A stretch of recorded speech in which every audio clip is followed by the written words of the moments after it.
Hi, welcome back to Sirichari channel. Hi, subscribe ಮಾಡಿ, like ಮಾಡಿ, support ಮಾಡಿ. ಬಾಯ್. ಲೈಕ್ ಮಾಡಿ, ಸಬ್ಸ್ಕ್ರೈಬ್ ಮಾಡಿ, ಸಪೋರ್ಟ್ ಮಾಡಿ. ಹಾಯ್, ಹಲೋ, ಎಲ್ರಿಗೂ ನಮಸ್ಕಾರ. Welcome to Sirichari channel. ನಾನು ಇವತ್ತು 2026 ಆಗಸ್ಟ್ 12 ಬುಧವಾರ ನಡೆಯುವ ಭೀಮನ ಅಮಾವಾಸ್ಯೆಯ ಬಗ್ಗೆ ಪೂಜೆ ಹೇಗೆ ಮಾಡೋದು ಅನ್ನೋದನ್ನು ಇಲ್ಲಿ ವಿವರವಾಗಿ ಹೇಳುತ್ತಿದ್ದೇನೆ. 2026 ಭೀಮನ ಅಮಾವಾಸ್ಯೆಯು ಆಗಸ್ಟ್ 12 ಬುಧವಾರದಂದು ಆಚರಿಸಲ್ಪಡುತ್ತದೆ. ಇದನ್ನು ಜ್ಯೋತಿರ್ಭೀಮೇಶ್ವರ ವ್ರತ ಎಂದು ಕರೆಯುತ್ತಾರೆ. ಗಂಡನ ಪೂಜೆ ಅಥವಾ ಕರಾವಳಿ ಭಾಗದಲ್ಲಿ ಆಟಿ ಅಮಾವಾಸ್ಯೆ ಎಂದು ಕೂಡ ಕರೆಯಲಾಗುತ್ತದೆ. ಆಷಾಢ ಮಾಸದ ಕೊನೆಯ ದಿನದಂದು ಬರುವ ಈ ಹಬ್ಬವು ಕುಟುಂಬದ ಪುರುಷರ ಏಳಿಗೆಗಾಗಿ ಆಚರಿಸುವ ಅತ್ಯಂತ ಪವಿತ್ರ ದಿನವಾಗಿದೆ. ಈ ದಿನದ ಮಹತ್ವ ಏನೆಂದರೆ, ಹಿನ್ನೆಲೆ ಮತ್ತು ಹೇಗೆ ಆಚರಿಸಬೇಕೆಂದು ಈ ನಿಯಮಗಳು ಸಂಪೂರ್ಣ ವಿವರವಾಗಿ ಇಲ್ಲಿ ಹೇಳುತ್ತಿದ್ದೇನೆ. ಮೊದಲಿಗೆ ಹಬ್ಬದ ಸಮಯ. ಅಮಾವಾಸ್ಯೆ ಆರಂಭ ಆಗಸ್ಟ್ 12, 2026 ಬೆಳಗ್ಗೆ 1:52 ಅಮಾವಾಸ್ಯೆ ಮುಕ್ತಾಯ.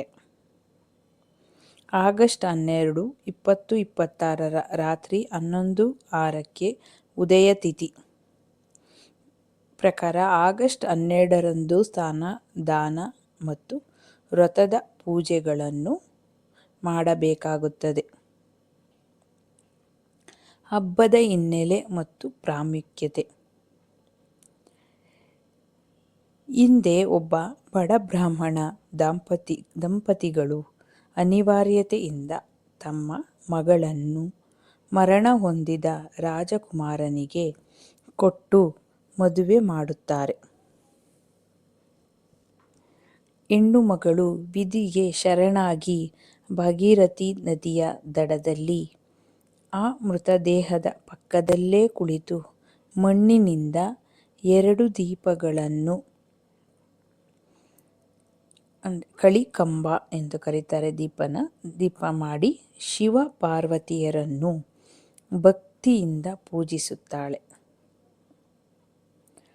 ಅವಳ ನಿಶ್ಚಲ ಭಕ್ತಿಗೆ ಮೆಚ್ಚಿದ ಶಿವ ಪಾರ್ವತಿಯರು ಪ್ರತ್ಯಕ್ಷರಾಗಿ ಮಣ್ಣಿನ ಉಂಡೆಗಳನ್ನು ಭಂಡಾರ ಒಡೆದು ರಾಜಕುಮಾರನಿಗೆ ಮರಳಿ ಜೀವ ನೀಡುತ್ತಾರೆ. ಈ ನೆನಪಿಗಾಗಿ ಸುಮಂಗಲಿಯರು ತಮ್ಮ ಪತಿಯ ದೀರ್ಘಾಯುಷ್ಯಕ್ಕಾಗಿ ಹಾಗೂ ಅವಿವಾಹಿತ ಯುವತಿಯರು, ತಂದೆ, ಸಹೋದರರು ಶ್ರೇಯಾಭಿವೃದ್ಧಿಗಾಗಿಯೂ ಈ ವ್ರತವನ್ನು ಆಚರಿಸುತ್ತಾರೆ.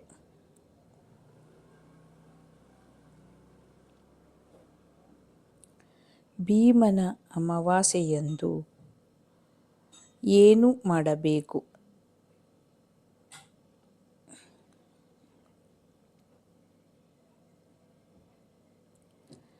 ಶಿವಪಾರ್ವತಿಯ ಪೂಜೆ. ಮನೆಯಲ್ಲಿ ಮಣ್ಣಿನಿಂದ ಅಥವಾ ಹಿಟ್ಟಿನಿಂದ ಮಾಡಿದ ದೀಪಗಳನ್ನು ಬೆಳಗಿಸಿ ಶಿವ ಮತ್ತು ಪಾರ್ವತಿಯನ್ನು ಆರಾಧಿಸಬೇಕು.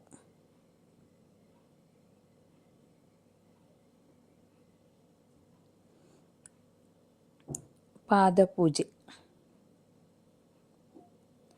ಮದುವೆಯಾದ ಮಹಿಳೆಯರು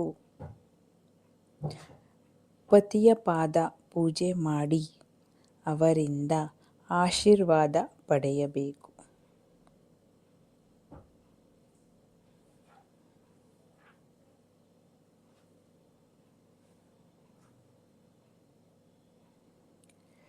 ಈ ವಿಡಿಯೋ ನಿಮಗೆ ಇಷ್ಟ ಆದಲ್ಲಿ ಲೈಕ್ ಮಾಡಿ, ಸಬ್ಸ್ಕ್ರೈಬ್ ಮಾಡಿ, ಸಪೋರ್ಟ್ ಮಾಡಿ ಫ್ರೆಂಡ್ಸ್.